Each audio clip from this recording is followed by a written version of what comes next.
WWE reportedly pauses plans for Sami Zayn and Kevin Owens after Sami Zayn's huge popularity as part of the Bloodline faction. We've got an update on WWE initially rejecting Pro Wrestling Noah's request for Shinsuke Nakamura to have a match against the Great Muta. Kevin Patrick's on Monday Night Raw in the commentary booth, and Corey Graves praised his commentary partner's hard work and dedication. A heartbreaking message from Carmella on social media, and Santos Escobar appears alongside his legendary father at a WWE live event in Mexico City.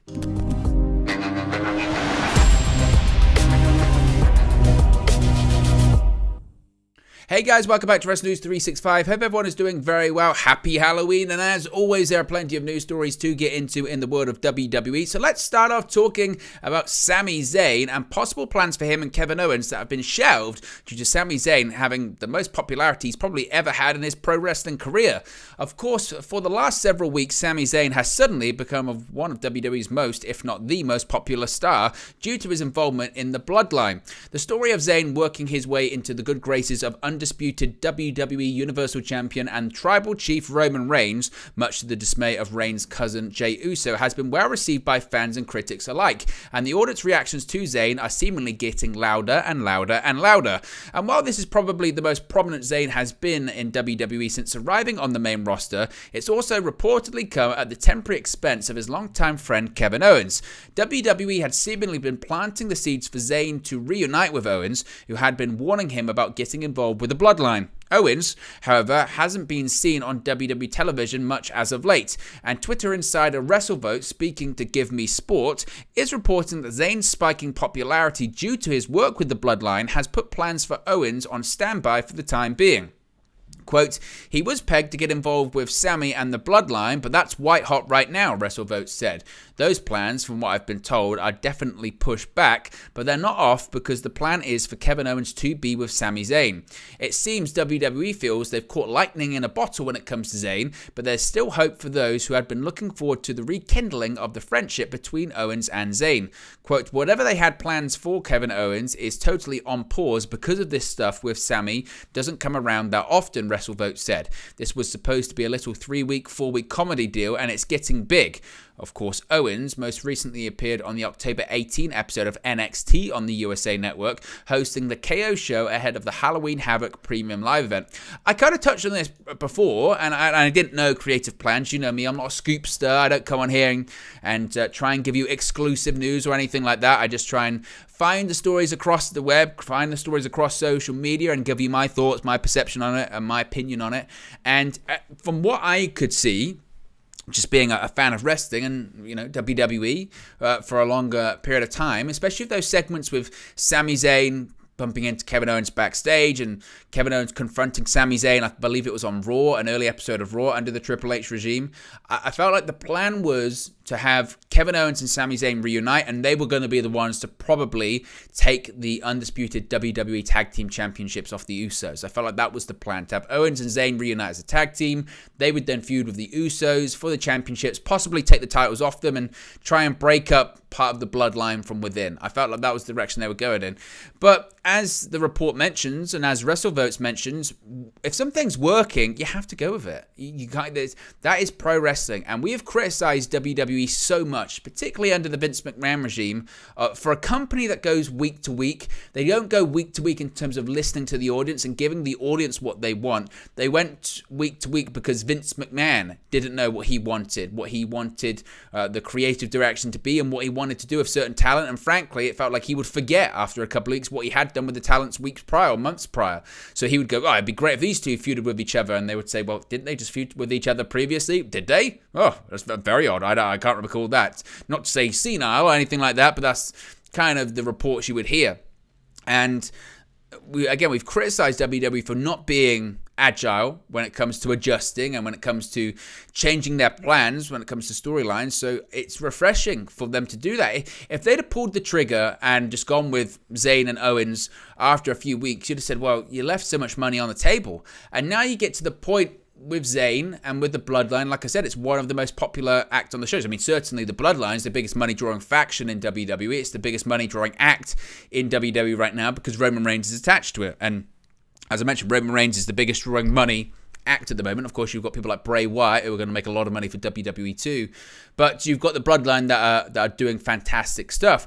My only concern with the Sami Zayn storyline with the Bloodline, as I've said previously, is what's the end goal here? Are we really suggesting that Sami Zayn is going to be the one to defeat Roman Reigns for the Undisputed Universal Championship? I don't think so.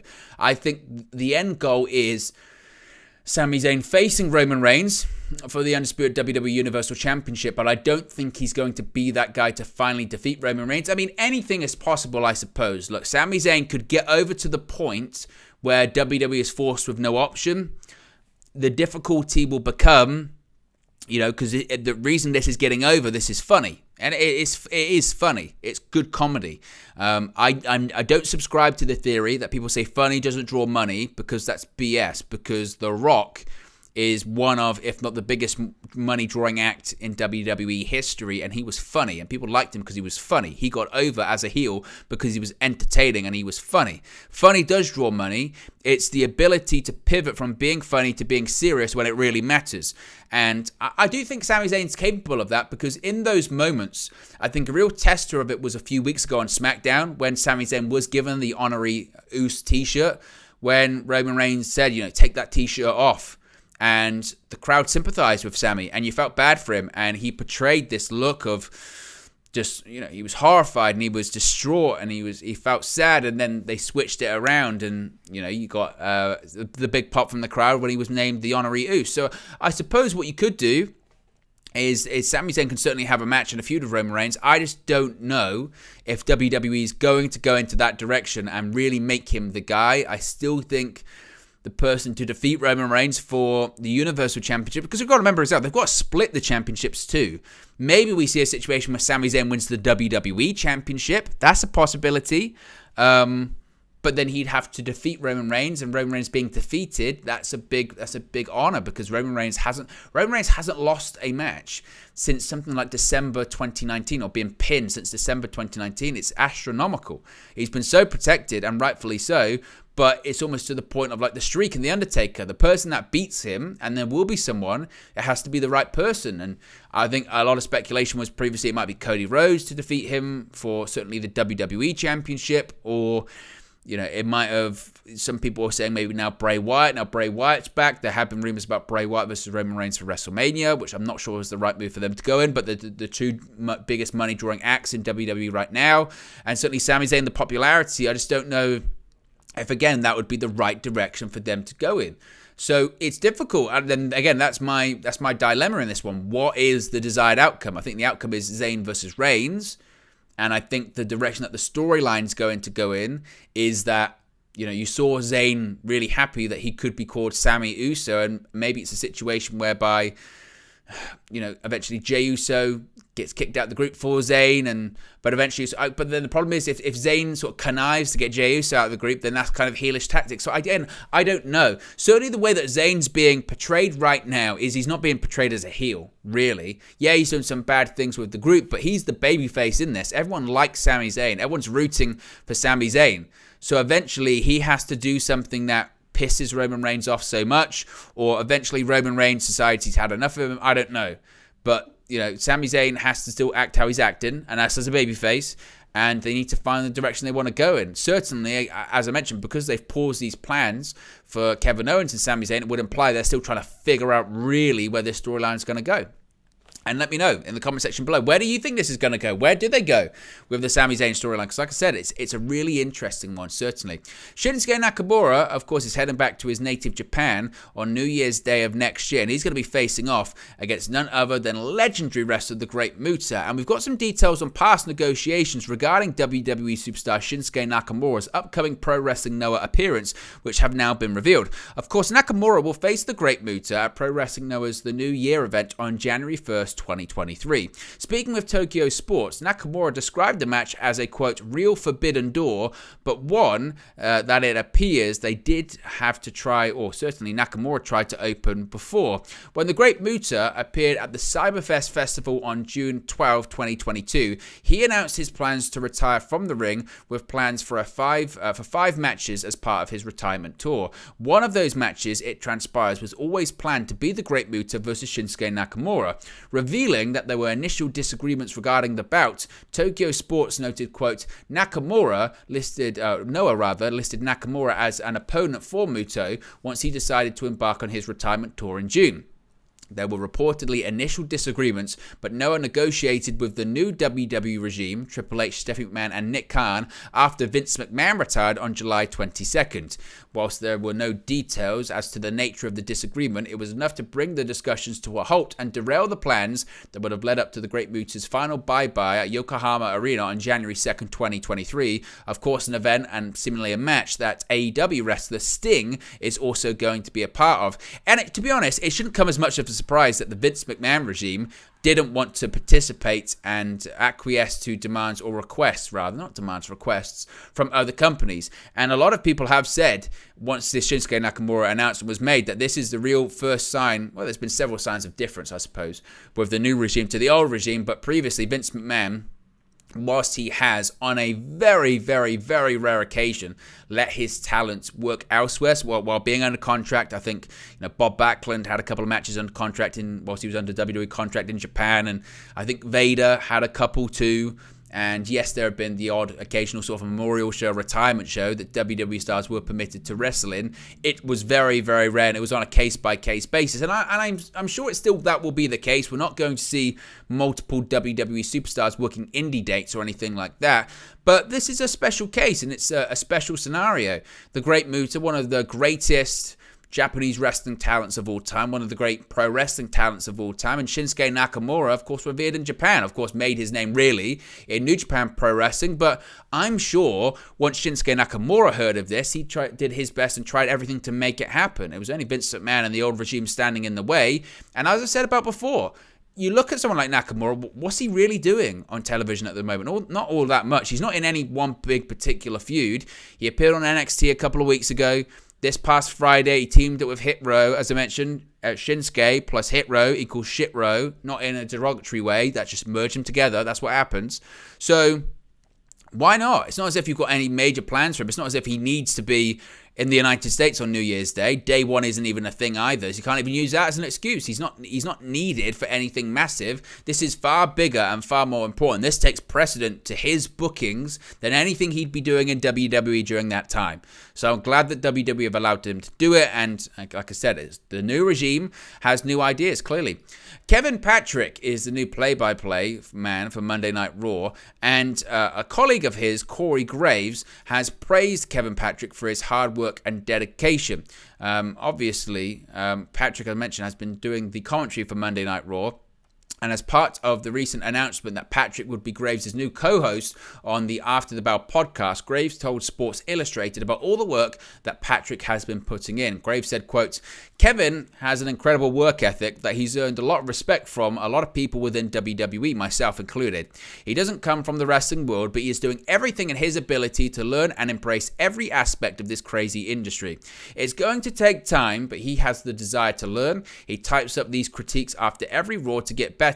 I'm optimistic over the work he puts in and the passion he has for this business, which can be difficult for people who come from an outside sport. And I know it's a change. Our fans are used to hearing him doing backstage interviews, not calling Raw. But he's really taken the initiative to learn every aspect. We've been sitting at a pub after Raw the last few weeks to go over every detail. He's learning different aspects of the business you'll never learn in broadcasting school.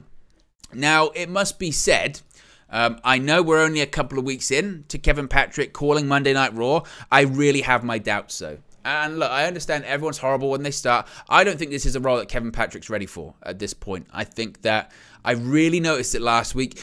When you have a good show, you don't necessarily have to be a good commentator.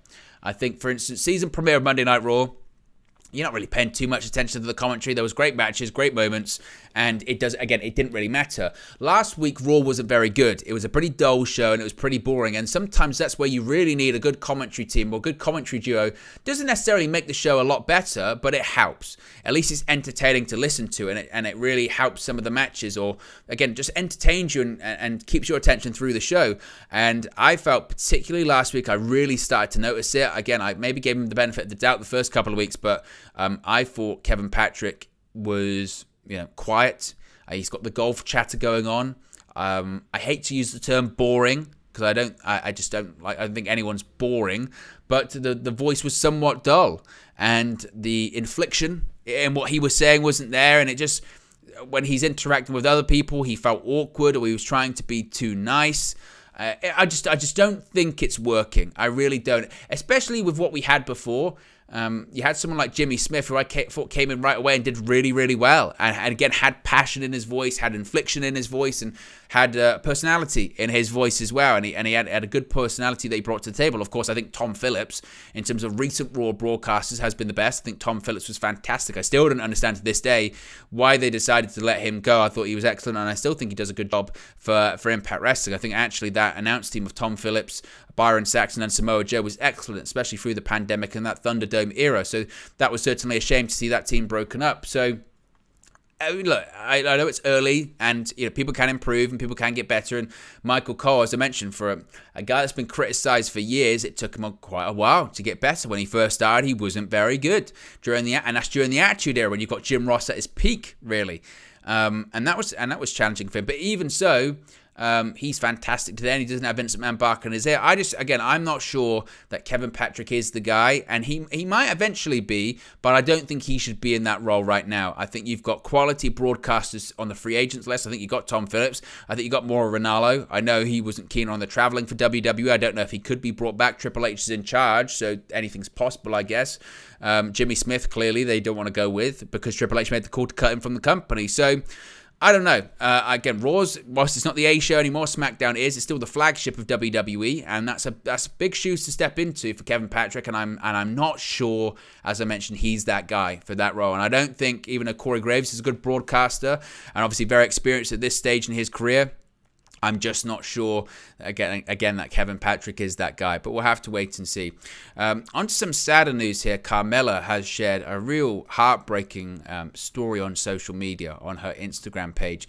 And, of course, Carmella's been absent from WWE television for the past few months, with her last match taking place at a live event on August 6, and her last televised match taking place on July 18, a Raw Women's Championship defeat to Bianca Belair.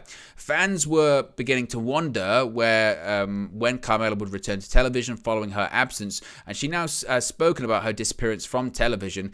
In a very emotional Instagram post, the former SmackDown Women's Champion revealed today that she underwent surgery for an ectopic pregnancy, as well as revealing she had an early miscarriage back in September. It's a really, truly heartbreaking post, and I'll read through it here.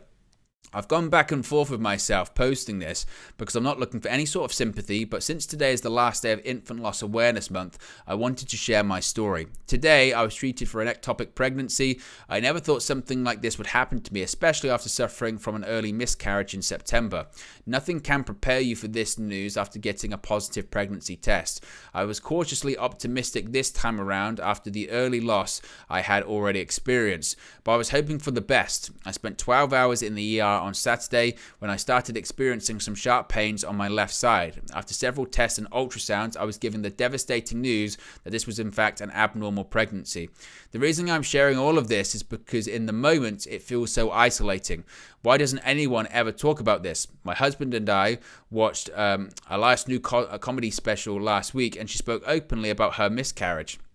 I immediately burst into tears. She went on to explain that we should be speaking more openly about this topic so we, as women, don't blame ourselves and think there's something wrong with us. I want to do the same.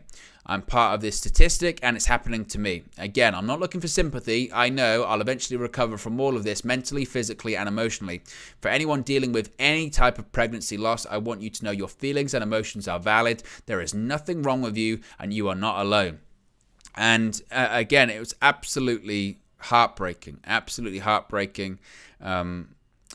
read that post, and I think she deserves a ton of praise for being emotionally open, for talking about a really important topic that doesn't like to be spoken about too much. And condolences go to Carmella, Corey Graves, their family at this time. It's just, again, a horrible, horrible story. But I think Carmella deserves a ton of praise and a ton of respect for talking and being so open at a really difficult time. So thoughts are with them. A horrible, horrible post to see.